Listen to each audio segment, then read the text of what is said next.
ವಿನಯ್ ರಾಜ್ಕುಮಾರ್ ಅವರ ಈ ಗ್ರಾಮಾಯಣ ಮೂವಿ ನೋಡಿದ ಮೇಲೆ ನನ್ಗನ್ಸಿದ್ದು ಏನಪ್ಪಾ ಅಂದ್ರೆ, ಒಬ್ಬ ಹೀರೋ ಸೋಲೋದು ಯಾವಾಗ ಗೊತ್ತಾ, ತನಗಿರೋ ಸ್ಟಾರ್ ಇಮೇಜ್ ನ ನಂಬ್ಕೊಂಡು ಸಿನಿಮಾ ಮಾಡಿದಾಗ, ಸ್ಟಾರ್ ಇಮೇಜ್ ನ ಪಕ್ಕಕ್ಕಿಟ್ಟು ಡಿಫ್ರೆಂಟ್ ಆಗಿ ಏನಾದ್ರೂ ಟ್ರೈ ಮಾಡಿದಾಗ್ಲೇ ಅವನ ಒರಿಜಿನಲ್ ಟ್ಯಾಲೆಂಟ್ ಆಚೆ ಬರುತ್ತೆ ಅನ್ನೋದಕ್ಕೆ ಸಾಕ್ಷಿ ಈ ಗ್ರಾಮಾಯಣ ಮೂವಿ.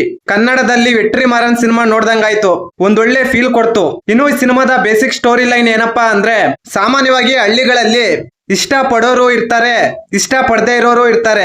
ಸೀನಾನ ಲೈಫ್ ಅಲ್ಲಿ ಬರುವ ಇಂತ ಕ್ಯಾರೆಕ್ಟರ್ ಗಳನ್ನು ಕಥೆಯಲ್ಲಿ ಇನ್ಕ್ಲೂಡ್ ಮಾಡಿ ಸೀನಾ ಎಂಬ ಹಳ್ಳಿ ಯುವಕನ ಸುತ್ತ ಕತೆ ಬರ್ಕೊಂಡು ಆ ಪಾತ್ರನ ಹೈಲೈಟ್ ಮಾಡಿದ್ದಾರೆ ಅಷ್ಟೇ. ಸಿಂಪಲ್ ಆಗಿ ಹೇಳ್ಬೇಕಂದ್ರೆ, ನಮ್ಮ ಸುತ್ತಮುತ್ತ ಹಳ್ಳಿಗಳಲ್ಲಿ ಏನೇನು ನಡೆಯುತ್ತೋ ಅದನ್ನೇ ಇವರು ಈ ಸಿನಿಮಾದಲ್ಲಿ ತೋರಿಸಿದ್ದಾರೆ. ಟೆಕ್ನಿಕಲಿ ವೈಸ್ ಸಿನಿಮಾ ಚೆನ್ನಾಗಿದೆ, ಅಲ್ಲಲ್ಲಿ ಸ್ವಲ್ಪ ಸ್ಲೋ ಅನ್ಸುತ್ತೆ ಅಷ್ಟೇ. ವಿನಯ್ ರಾಜ್ಕುಮಾರ್ ಮತ್ತು ಮೇಘಾ ಶೆಟ್ಟಿ ಅವರ ಪರ್ಫಾರ್ಮೆನ್ಸ್, ಅವರ ಕೆಮಿಸ್ಟ್ರಿ ನೆಕ್ಸ್ಟ್ ಲೆವೆಲ್ ಇರುತ್ತೆ ಈ ಸಿನಿಮಾದಲ್ಲಿ.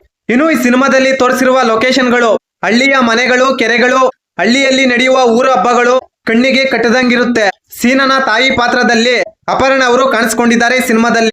ಅವರ ಆಕ್ಟಿಂಗ್ ನೋಡಿದಾಗ ಉಮಾಶ್ರೀ ಅವರೇ ನೆನಪಾದ್ರು. ಫೈನಲ್ ವರ್ಡಿಕ್ಟ್ ಏನಪ್ಪಾ ಅಂದ್ರೆ, ಡೈರೆಕ್ಷನ್, ಮ್ಯೂಸಿಕ್, ಸ್ಟೋರಿ ಅದ್ಭುತವಾಗಿ ಮ್ಯಾಚ್ ಆಗಿದೆ.